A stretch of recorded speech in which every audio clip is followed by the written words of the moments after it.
a wrench in it. And she goes, if you're going to tell us not to use racial slurs, you have to define what a racial slur is. Because when I say that word, I'm saying that as a term of endearment to my friends. And to me, I hear don't say racial slurs. I'm like, yeah, I don't do that.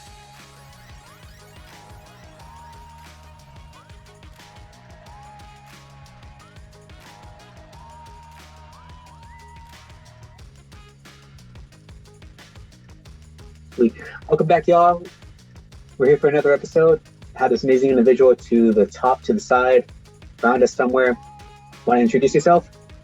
Hey, my name's Dana. I teach college, American Sign Language, a couple degrees in linguistics, and kind of traveled the world and learned all about how to be insulted or how to insult other people. So I think that's what we're talking about tonight. Pretty much, definitely learning all these words. Well, figuring out like how are these words become? How has these words have become offensive, or why do we put so much power into these words? With that being said, probably we should break down to like one word specifically. Is there a word that you are familiar with that you feel comfortable talking about? Well, let's see. There are all those words that you're not supposed to say as a white guy. I'm like, I can't say this. I can't say this. I can't say this. And then there are other words that I probably could say, but then I'd have to reveal all sorts of stuff about myself, and I have to say, well, it's okay if I say that because I belong to that group. But then, is it really okay to say it? I have an interesting story about the word spelled Nigga that I can share with you now if you want. Sure, go for it. It's pretty cool. It's at I'm not going to tell you where, but it was a police force at an airport. So it's like part of the city cops and some of the employees. And a friend of mine is an investigator there. So he investigates like workplace violence, like that kind of stuff. And one of their employees was black, talking to a friend of hers, also an employee who's black.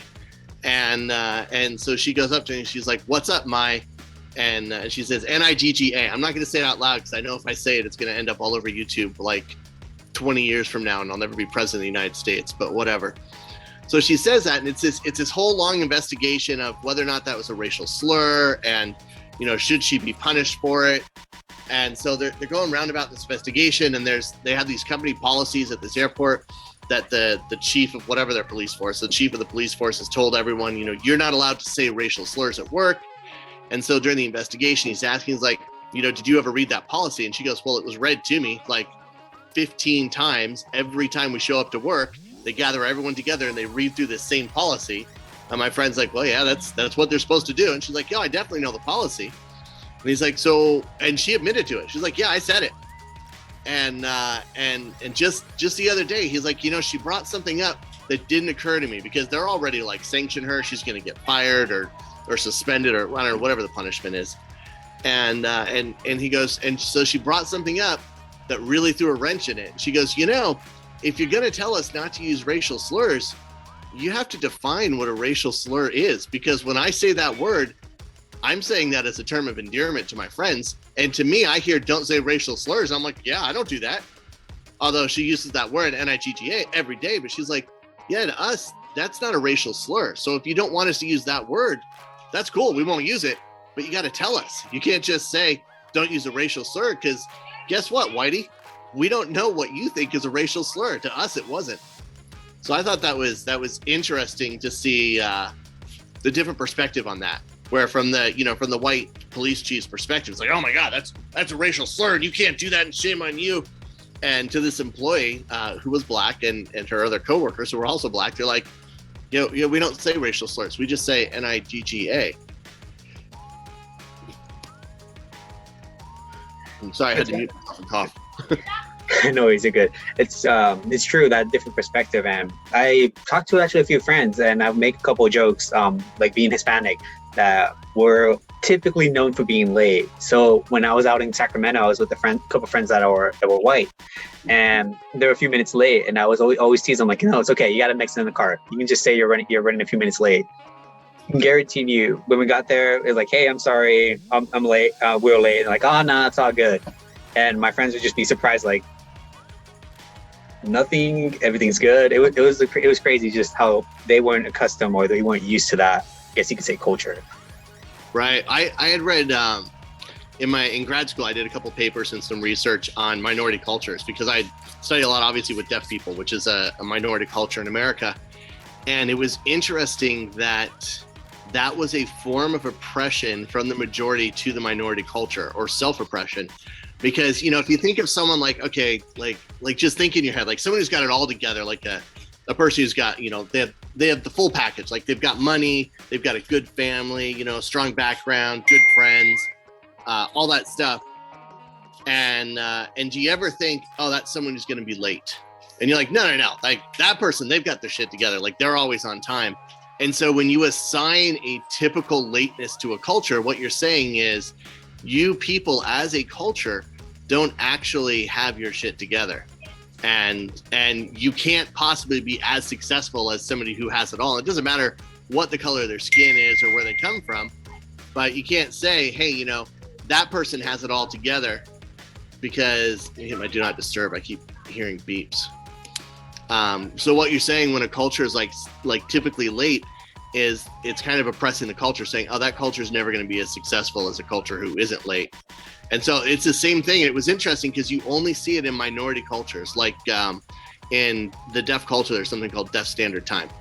And it's the same thing. It's like, oh yeah, they're deaf. They're always late.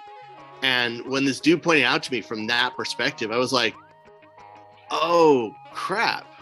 Like basically what you're saying is, yeah, that person doesn't have their shit together. And as a culture, they don't. So, you can just kind of discount them because they're always going to be late. They aren't going to be on time. You can only count on the person who's going to be on time.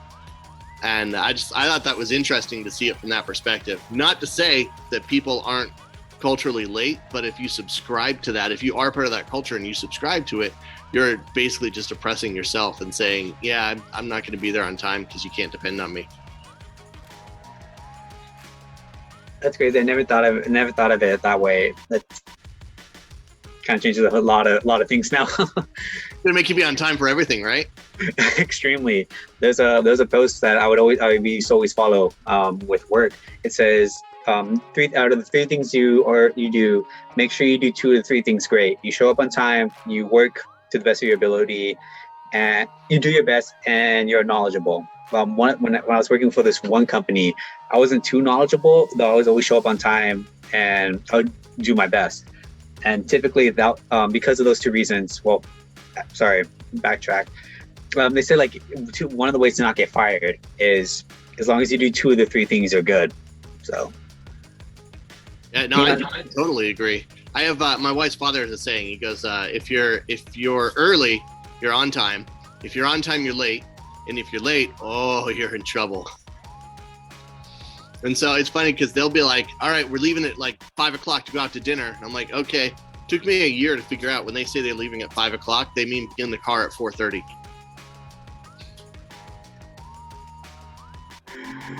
Oh man, that's funny. So what would happen? What would happen when? Well, those that first year you're trying to figure out. Oh, when you're adjusting to that, would they leave you or? No, they never left me, but I would get these text messages because I'm like, all right, we're leaving at 5. That means I need to be ready at 5 to walk out the door. And 4:30, I'm getting a text message from my wife going, we're all in the car waiting for you. And I'm like, I'm not even dressed yet. So I just throw on clothes. I spent probably the first year just looking disheveled every time we went out. I'm like, well, I guess I'm not taking a shower today. I'm not changing my clothes. I might be able to run my fingers through my hair before we get in the restaurant. And if I'm lucky, I remember to put shoes on. True that. Shoes are very irrelevant nowadays. I don't know, man. I mean, you know me. I hardly ever wear shoes unless they make me. Unless the man makes me. That is true. I think it was the funniest thing in class. All of us were shocked that I think it was one day you were wearing shoes and we're trying to figure out why you were wearing shoes. Do you remember why? Was it because you were trying to break them in? No, I had a meeting with the vice president of the college that day. So I wear shoes when I know I have a meeting with my dean, like a formal meeting, or with someone in the admin, one of the VPs or something. I always wear shoes for that. Those are the only days I put shoes and socks on. Other than that, it's sandals, and only because I hate people harassing me in the hallways. Why don't you have shoes on? So I just wear sandals, kick them off when I get into class, and I'm like, I'm good, man. It's interesting. It's funny. I wanted to go back to what you said about the 3 things about keeping a job, being being on time, trying your best and being knowledgeable. I've never played soccer in my life, right? And my kids just started playing soccer, and the parents have to volunteer to be a referee. Oh, yes. So I volunteered to be a referee, and I don't even know the rules of soccer. Like, I had to read the book, like the laws of the game, and I was like, oh crap, that's what a rule is? Like, oh, I didn't know that. I learned all sorts of stuff. Like, apparently you can't be offsides at a throw-in. New rule for me. I didn't know that. So, but like, I sucked at it. I was so not knowledgeable when I first started off. But like, the game started at 9, and I was there at like 8:15 helping to set up the field. And I was like, yeah, I'll volunteer for like every game. Like, every game that my kids aren't in, I'll referee for. And even if my kids are in it, if we don't have enough refs, I'm like, I'll volunteer for that. I was going over to like other areas, like other regions. I'm volunteering to ref there too on like Saturdays and Sundays. And I didn't realize this. Apparently, there's a competition to see how many games you referee during the season, and I blew everyone else out of the water. Like I think I refereed 20 games in like 5 weeks. 20 games in 5 weeks, so that's almost 4 games a day, 4 games a week. Yeah. So that was kind of crazy, and we still have 20 games in 4 weeks because we still have a game this weekend. So it's a 6-week session. I missed the first week, and last week hasn't happened yet. So it's like five games a weekend I was refereeing. And so like everyone knows me. Like I ran into some national referee at Costco today, and she's like, Dana, I remember you from like such and such a game. And I was like, Allison, that's random that I'm running into you at Costco in my neighborhood, but cool. But like the people know me there, not because I knew what the hell I was doing, because the first thing I said is, hey, I'm brand new and I'm clueless at this. So if I make mistakes, feel free to yell them out. And I listen to people on the sidelines, and I'll make a call based on what you yell. You're like, we don't yell at the refs. I'm like, no, I'm telling you, yell at the ref. Like, I'm going to screw it up. And so I definitely was not knowledgeable, but I showed up on time and I worked my ass off and did the best I could. And now, now they like me and they're like, oh yeah, we want you to referee for our game. And like some of the kids, like I'll see them at practice. They'll come up and they'll be like, oh, referee Dana, how's it going? I'm like, little shit, how do you know my name?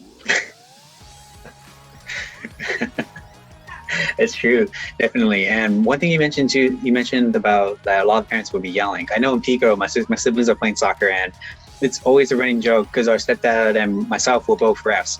So when our stepdad's reffing our little sister's game, my other sister Christina and I, when there's a call that our stepdad wouldn't call, we're like, "Hey ref, come on!" We give him so much crap. We do. It's true, right? Like the refs, because you know each other, and you're like, hey ref, what about that call? And they look, and at first they're mad. And they're like, who's yelling? I'm like, oh, it's one of you. They're like, shut up. No, we totally do that. We totally harass each other from like the sidelines. We're like, oh man, call that offsides. And she's like, it's halftime. Like, what do you mean offsides? We're like, no, we're just screwing with you. That's hilarious. One thing that caught my you mentioned that also caught my attention. You mentioned that like yelling or like giving feedback. I've noticed a lot of people, I'm not too sure now though, this was an issue that many people had a hard time receiving feedback because the person that gives the feedback is, how would you say it, is either gives critical feedback or the information they give is too harsh. How would you say? I think I've always experienced it like personally for me when people give me feedback. It's an ego thing, and it's all about my ego. Like someone wants to give me feedback, right or wrong, good or bad. I'm like, wow, you took the time to sit down, consider what I was doing, remember what I was doing, think about how you could have done it differently. And it's like, I may be right, I may be wrong. Like I make mistakes all the time, which is cool. And if people give me feedback on it, if I don't take the feedback well, or I'm pissed at them, that's on me. Like that's because my ego can't handle it. Like there's some things I do, like when I teach, like teaching online and stuff, I'm really, really damn good at designing courses. I hate teaching online, but I'm good at designing courses and I'm good at mentoring other people. And I see these other crap classes that are out there and I'm like, your class sucks. Like it's miserable. I would rather go to a library and just randomly peruse the shelves to try to find out information about your topic than I would want to like enroll in your class and take it. And so those people give me feedback and I'll listen to them and be like, that's great. But in the back of my mind, I'm thinking, you're an incompetent oaf. I appreciate the feedback, but if I want my course to look like yours, I'll just dumb it down 100%. But then there are other people that like do something like, you know, they excel at what they do, and they'll give me feedback, and I'm like, all right, that's not the way I do it, but I can see that you do it really well, so let me try it your way. But every time I take feedback, it's all about my ego. So like, you know, when I say somebody else sucks at what they do, that's about me. It's not about them. That's my opinion that they suck at it. And then I'm not going to listen to them because I'm like, you're a moron. But really, are they a moron? I don't know. My opinion, they are, but that's about me. So anytime someone gives me feedback, I realize it's really about how I think of myself and less about what they think about me. It doesn't really matter to me what other people think about me unless, you know, you're going to fire me, at which point I'll kiss your ass because I want to keep my job. Sounds very relatable to school. Yeah, really. I had, it was funny. I had this one job I was interpreting, and I was voicing for some people that were pretty high level in the LA area, like kind of important deaf people.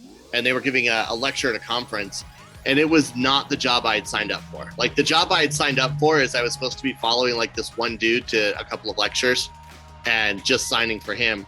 And we got there and like, whatever, like it was a big cluster. And so I ended up having a voice for like this audience of like 800 people for this woman who I never met before, had no idea what she was going to talk about. It was like off the cuff. I never do stuff like that. Partly because of this one particular situation. And so she starts signing and I sucked. Like, I'm like, I don't even know what, like, I don't even have a flyer in front of me to tell me what the topic of her thing is. Like, I'm trying to figure out what the topic is as she's going along. And I've got my friend with me, and he's really good at understanding deaf people, but he's like word for word, and he didn't really get the whole concept, and I didn't really understand the concept. I don't think I understood her speech until she was done, and then I was like, oh, that's what she was talking about. At which point it was too late because she was done. Like, conference was done. So I apologized to the audience. I was like, look, you know, I was called in last minute. I didn't even know what the topic was. This is the interpreter. I was like, I realized I made a lot of mistakes. If you didn't understand anything, it's not because of the speaker. It's because of the interpreter. And, you know, of course, I walked out of there feeling like crap, too, because she was well-educated, intelligent, and articulate, and I made her sound like a retarded monkey. Totally on me. So I walk out and I feel like crap. And this guy comes over and he goes, I have a degree in linguistics, which I have a degree in linguistics also. And he goes, so I wrote down all of the mistakes you made and what you should have said instead of what you said. And at that point I was like, all right, I get it. Like, I made mistakes. I honed up to it in front of the entire audience.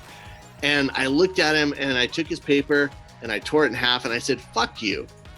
Have a nice day. Don't ever fucking talk to me again. And I walked away. It was like, that's not helpful, dude. Like, I know I screwed up. I know I sucked at that. And there's nothing I could do to go back and improve it. And I'm not going to be in that situation ever again. I was so pissed at him. But apparently it left a mark because this is like 20 years later and I still remember it. So I would just say it's like a life lesson, though. It's crazy just how things like that would happen and what stays in and what doesn't stay in. How do you like to take feedback? Someone's going to give you feedback, like you turn in a paper and they're like, oh man, is English like your fourth language? Like, it similar with you, like it depends on the individual. If it's someone that I would respect or that's higher up than me, I would see what I messed up on and how I can improve. If it's someone that's closer or someone I don't really trust or I've lost a lot of respect for, I take it with a grain of salt, pick up what their perspective is, and if I like what they give me, I'll take it. If not, I typically just kind of brush it off. I'm like, oh, thank you, and then go about my day. I kind of feel like someone almost has to prove themselves to me. It's like I've been so disappointed by so many people I've met in life. I'm like, dude, if you can't, like, if you're calling yourself a peer of mine and you can't prove it, just walk away. You know? I'm like, just don't even talk to me. Don't give me feedback unless you can come to the table with something of quality or confidence. Don't let me get it. Very true. And one thing, that's another thing too, is that kind of moving on more with feedback, is that a skill someone was teaching me is to always ask for feedback, even if you don't like receiving feedback, or have a hard time getting feedback, getting yourself in that uncomfortable situation. to the point where you're used to receiving feedback. Oh yeah, I agree with that 100%. And I do most of the stuff I do, I solicit feedback on, but I try to solicit feedback from people that either that I trust. Like there's this one dude at work, and I swear to God, I don't think we have ever agreed on a single topic. Like every single thing he says, I'm like, no, but he's super smart. Like I respect him. He's not a moron. Like he really knows his stuff. It's just, we see the world in two completely different ways. So when I was looking to get feedback on some of the stuff I was doing at work, I sent it to him first. And I was like, because I'm like, I know you're going to rip me a new one. And I wrote a paper and I sent it. We have a lady in our English department who's like the grammar Nazi or whatever, you know, the person who is like super strict in her English. So I wrote a paper and I sent it to her. And I was like, hey, can you critique this? Like, I get it. You do this like a lot for your class, so you don't have to, but I would really appreciate the feedback on it. And she ripped me a new one. But so did the dude too. I mean, like just totally tore apart my stuff. And I took their feedback and I incorporated almost 100% of their feedback. Because I'm like, this is someone who isn't going to pull punches with me. And that's what I need. I hate it when I bring it to someone. They're like, oh yeah, it looks really good. I'm like, oh, well, what do you think about the way I compared and contrasted color and use that as an analogy for watching television?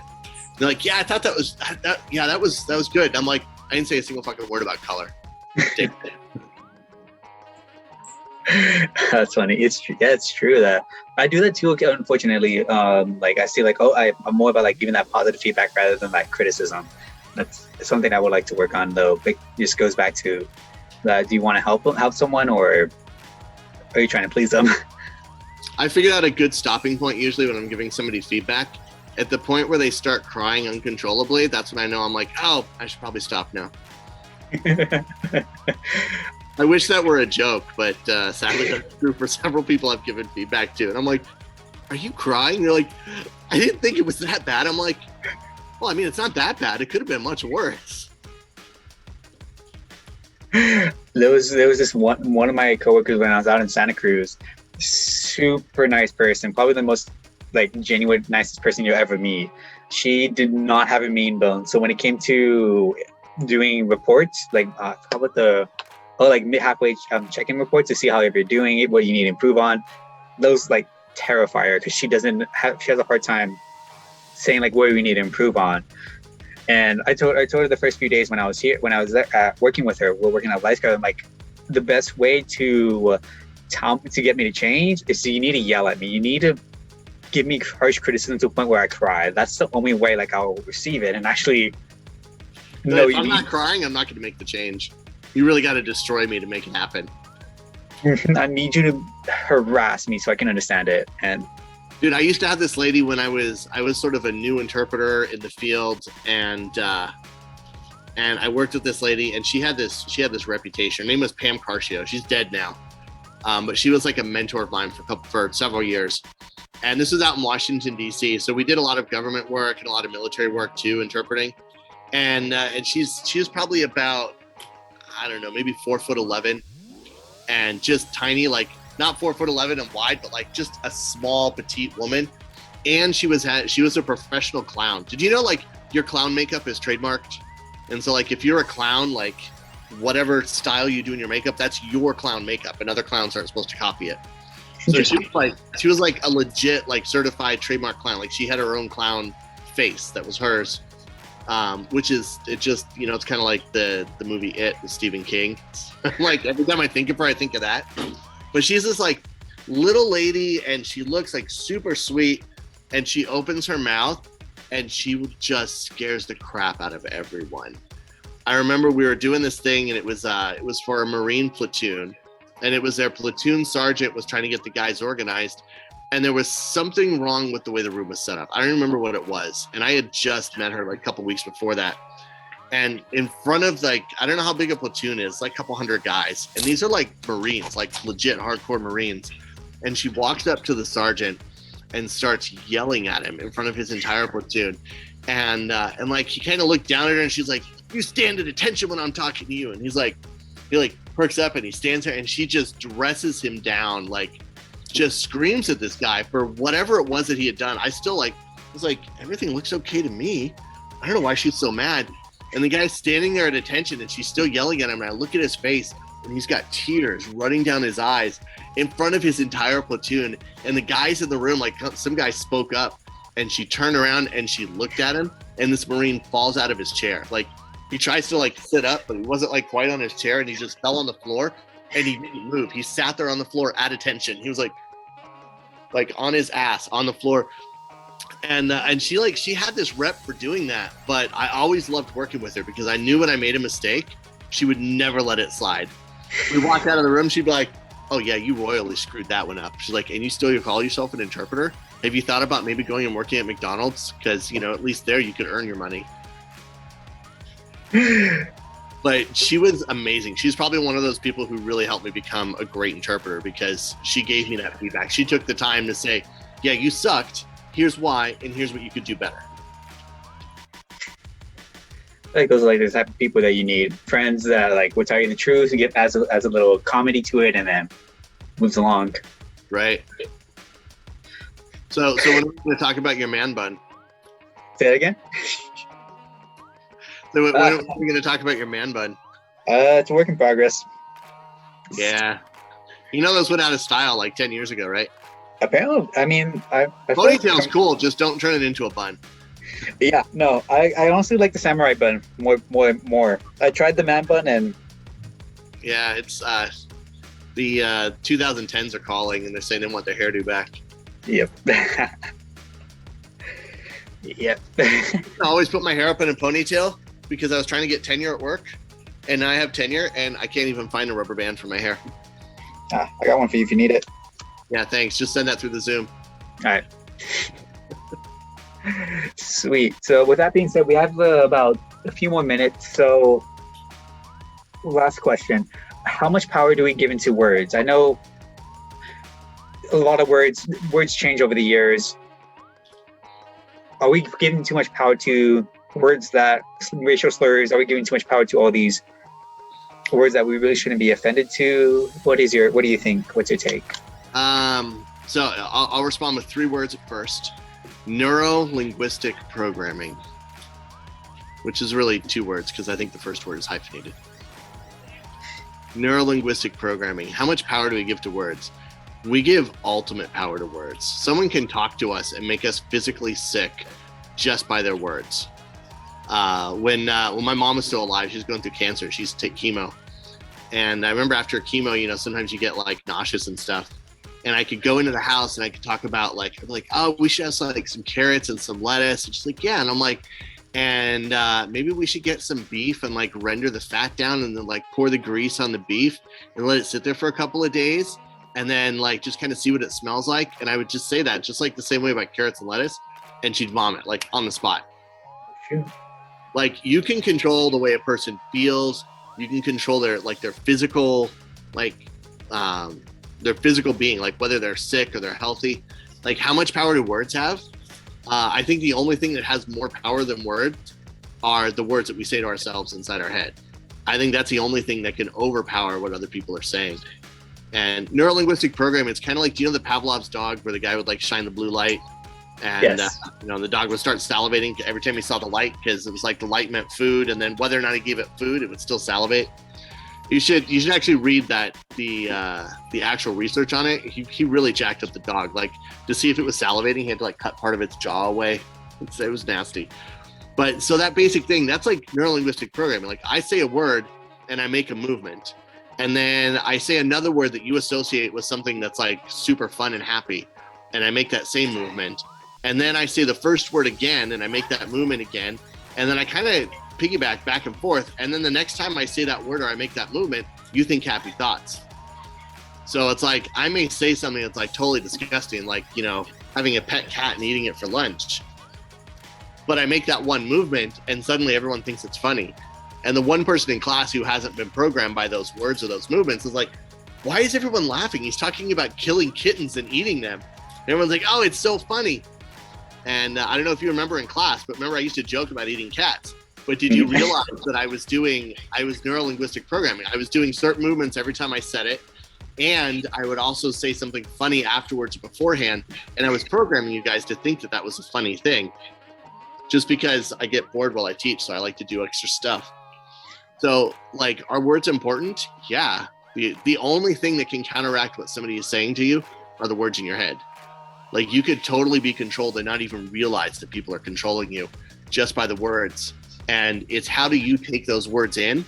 That's the only thing that can overpower it. And if in your head saying something like NIGGA is positive, then it's positive. But if it's negative, and it's negative, just like that case I was talking about at the airport, like, to one group of people, it was a positive term. And so there was no problem with it. To another group of people, it was a negative term. It was a fireable offense. And it all depends on the perspective of the person perceiving it. It's like sexual harassment. Like, you could have a conversation that you're totally comfortable with one of your buddies who's also totally comfortable. And some person could be walking by the office door while you're having that conversation. And suddenly you guys are guilty, not just accused, but guilty of sexual harassment, because it's how the other person perceived it. Not what your intent was, not what you were saying, but how your message was perceived. And that's the power of words. You want to keep your job, you want to make money, you want to have a living, you want to be free from jail. That's all with words. You want to be healthy, you want to be sick. All of that's with words. It's true. Words do have a lot of power. Whoever said, like, sticks and stones may break my bones, but words will never hurt me? That guy's an idiot. I would much rather have somebody beat me. Having been abused as a child, I would take a beating any day over the names and the stuff that people would say to me that would make me just feel terrible. I would much rather they break my arms or punch me in the face than say the stuff that was said to me. Very true. Being physically abused over being verbally abused, it's different. Oh, what a happy note to end on. I don't know, right? Interesting. But oh man, that's funny. I'm just thinking of glitter for some reason. Glitter, gloom. You mentioned those certain words that when you say it, it sounds much more positive than other words. For some reason, I think it was GLO. Yeah. Yeah, like when you hear like glitter or glow or not gloom, but like glitter, glow, glamorous. It's like, oh yeah, man, those are like happy things. Like, those are glorious things to say. And as opposed to like fuzz or was or scuzz, or you're like, oh no, that's kind of a downer. I don't really want to hear that. But just even the sounds of words, not even the whole words, but just the sound parts of words can like make you excited or like make you sad. I think that's one of the skills of a good poet, is they don't just use the words, but they use the sounds in it. And you don't even realize, like, you don't even go down to that level and analyze it to go, oh my God, they're using like certain sounds of words to make me feel a certain way throughout a poem. Rap, it's fun, a lot of word plays and stuff. Yeah. Interesting. I don't have any poems to finish it off, though. Thank you guys for watching. If you liked the video, leave a comment, drop a like. If you have any harsh criticism, let us know. I'm probably gonna be the one reading it, so we always need some feedback. Any final words? Any final? No. If you guys are still listening, thanks, man. You guys rock. Awesome. Appreciate you guys. See you guys next time. Stay safe. Pass a smile. See you guys.